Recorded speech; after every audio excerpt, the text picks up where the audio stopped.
And news from the world of business, the US trade deficit nearly doubled in the month of November as imports surged and exports fell, underscoring how tariff uncertainty is reshaping trade flows.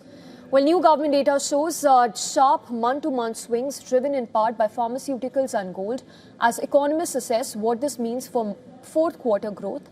The US trade gap widened sharply in the month of November, snapping back from its lowest levels since 2009.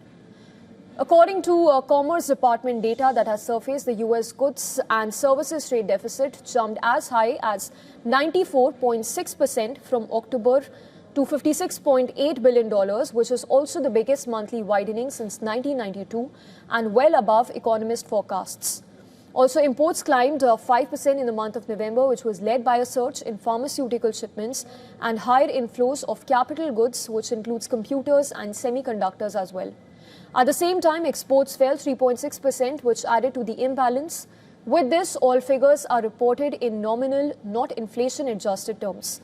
Economists also say that the volatility reflects shifting trade patterns driven by uncertainty around President Donald Trump's tariff policies. Recent months have seen sharp swings in non-monetary gold and pharmaceutical trade as companies adjust supply chains and inventory decisions too. On an inflation-adjusted basis, which takes the measure used in GDP calculations, the merchandise trade deficit widened to $87.1 billion, which is also the largest in 4 months. Gold trade, unless used for industrial purposes, is excluded from the GDP. Despite November's jump, the overall trade deficit remains smaller than in recent years, which was a key goal of the Trump administration. However, economists now say that there is little evidence of large-scale manufacturing reshoring.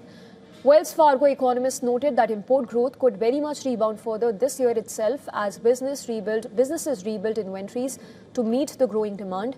The data also fed into growth estimates.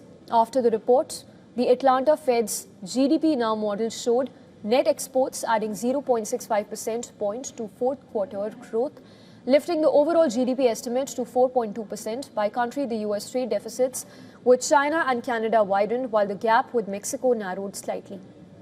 The trade report was delayed due to last year's government shutdown.